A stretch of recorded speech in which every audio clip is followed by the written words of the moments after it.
FSN Radio. It's all about what's next. Go to financialsurvivalnetwork.com and sign up for your free weekly newsletter. You'll also get 3 free reports. The Financial Survival Network.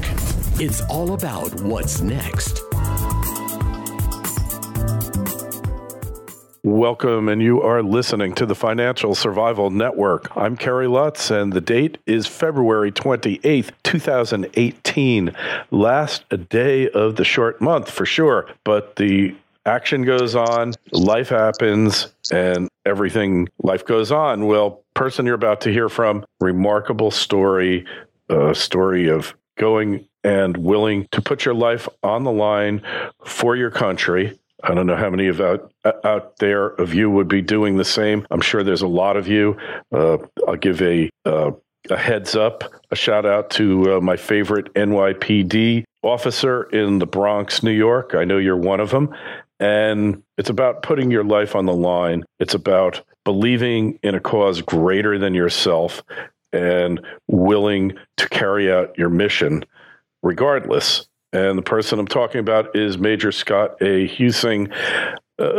Scott, you're former Marines, former Major. You led Echo Company in Ramadi, in Iraq, at 250 men under your command. And if that doesn't keep you up at night, I don't know what does. From 2006 to 2007, you fought daily, and, you really did something that amazes, and you should be proud of. So with that, hey, by the way, before we start, anybody wants to participate in the show, just email me at kl@kerrylutz.com. Scott, welcome to the show. Hey, thanks for having me on the program, Kerry. It's my pleasure. So you've got a really interesting story. You wound up a major in the Marines, leading this troop against a faceless enemy. Like you said, you didn't know who the enemy was. You didn't know what the enemy looked like. They weren't wearing uniforms. You couldn't tell who to kill, who or not to kill. And that one fraction of a second of hesitation could be your undoing. And you came back, you had PTSD.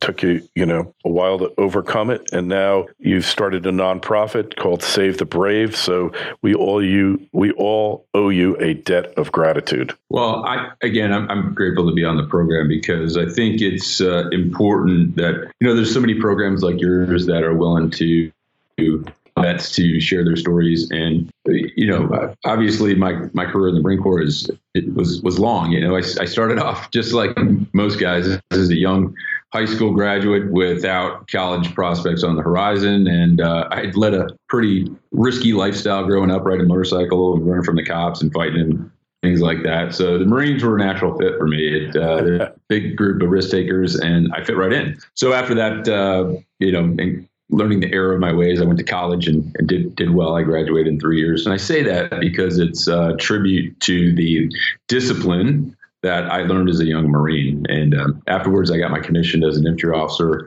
and was very privileged to, lead and serve with some of the finest Marines I've ever known. And a lot of times I get asked that question, why was this story important for you to tell over a 24-year career? And I suppose just like you have those moments, those pinnacles of your career that are very impactful. And the Second Battle of Ramadi in 2006 was one of those for me. And, it's very important that we don't let great stories like this become marginalized in the mainstream media, as they often do and have. And I think that by sharing this story, we're reinforcing that. And it's not just another war story, Kerry. It's obviously about the fighting, the friction, and the pain, and sometimes laughter of it all under the worst conditions. But it's also about the people. It's about the emotion, and it's about that raw feeling, not just of the Marines that fought and the soldiers that fought alongside of us, but also those families that supported us while we fought, and the families, our Gold Star families that continue to support us to this day, who are just this group of extraordinary people that I write about in Echo and Ramadi. Yeah. So you started out, you basically were kind of, sounds like you had no purpose. You didn't know what you were doing. How'd you wind up signing up for the Marine Corps? Again, I was introduced by who had enlisted as well. He introduced me to him. And at the time, as a young 18, 19-year-old kid, I didn't know anything about the Marine Corps. All I saw was the cool looking uniforms.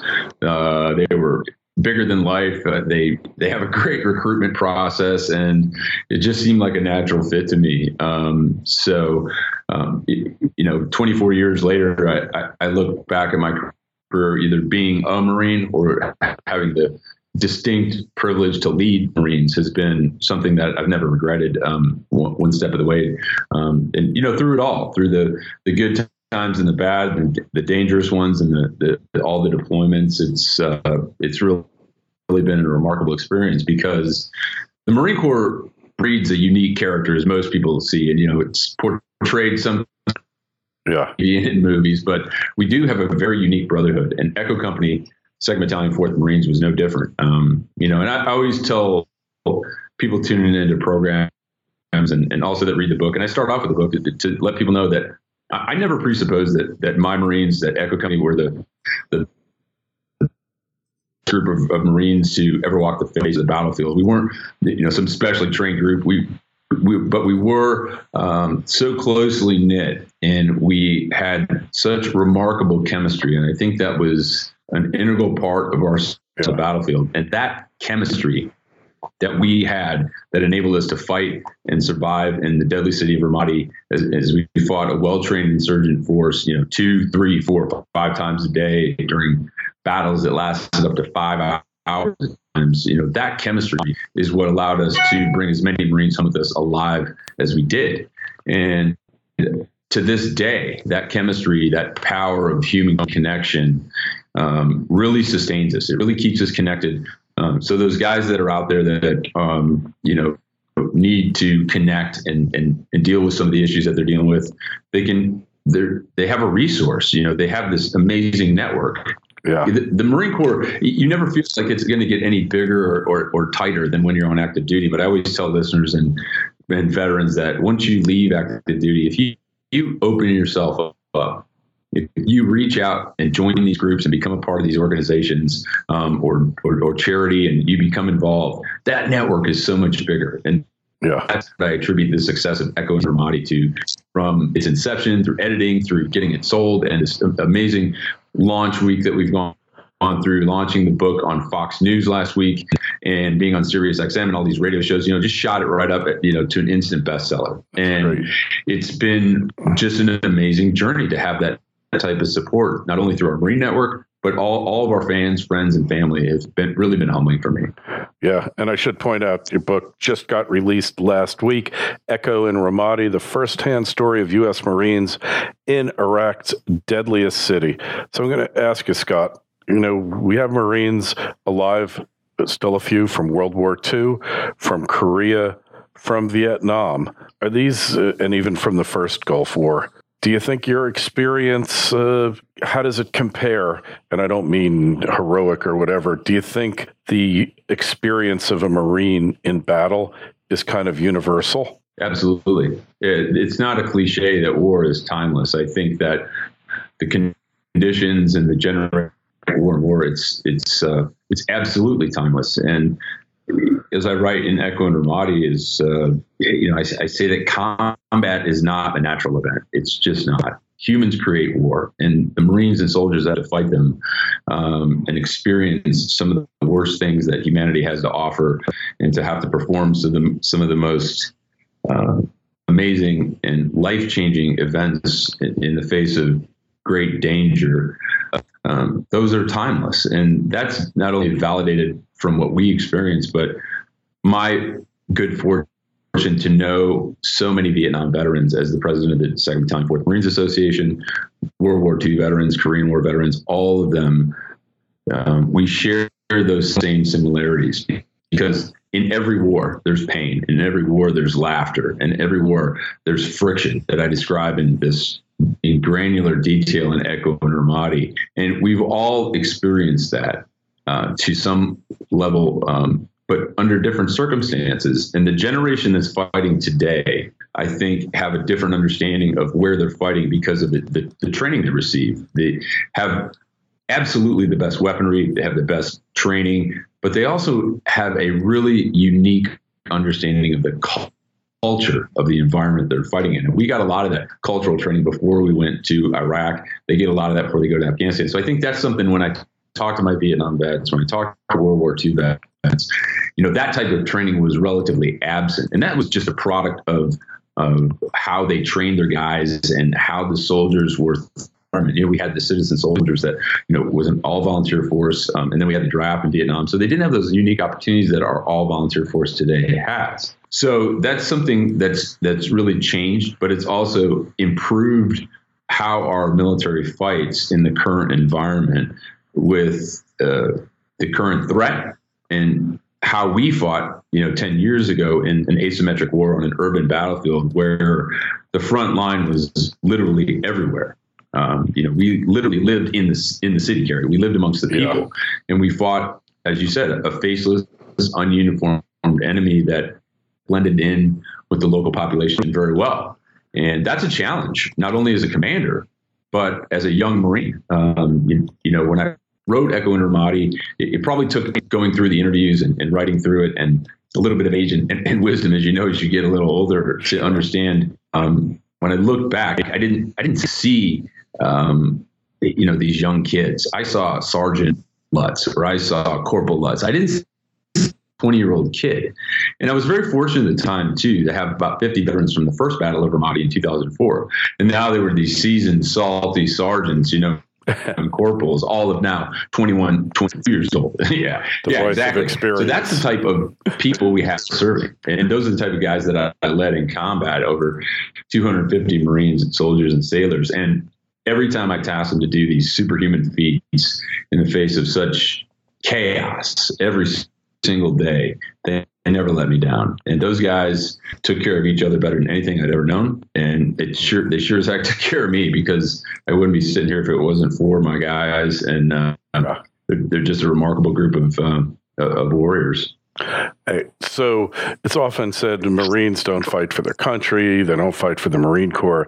They fight for their brothers in arms who are there fighting with them. Is that really true?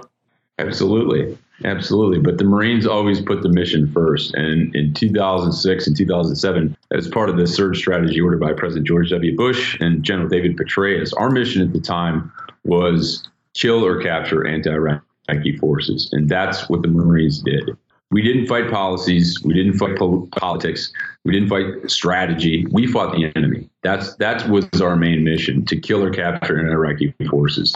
And each and every day, from street to street, from house to house, from room to room, my Marines were getting at it, knocking the enemy on their heels every single day with this combat hunter mentality, with this relentless pursuit to attack those that wanted to stand up against. And in 2006, that's what was happening, which could be compared to maybe a historical example in Vietnam, where the Tet Offensive, where we had these two massive armies that were surging to really quell this insurgent behavior that was going on. And throughout those years, from 2004, 5, and 6, it was this giant game of whack-a-mole where these insurgent pockets would pop up and we hammer them back down to the ground in cities like Fallujah, cities like Baghdad, Najaf, Tikrit, all great battles. And then we came back in 2006 to Ramadi, and we had our task at hand. And the 50 salty seasoned veterans that fought with me and Echo Company again even remarked how bad the city had become because we gave it back to the Iraqis. And to this day, I like to always find those that fought in all those battles across Iraq and Afghanistan and elsewhere that we won.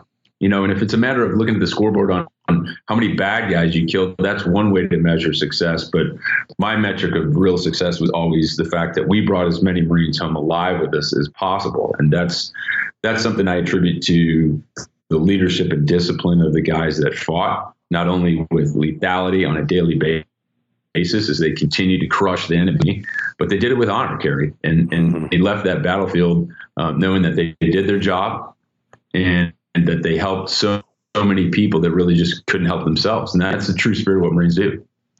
Yeah.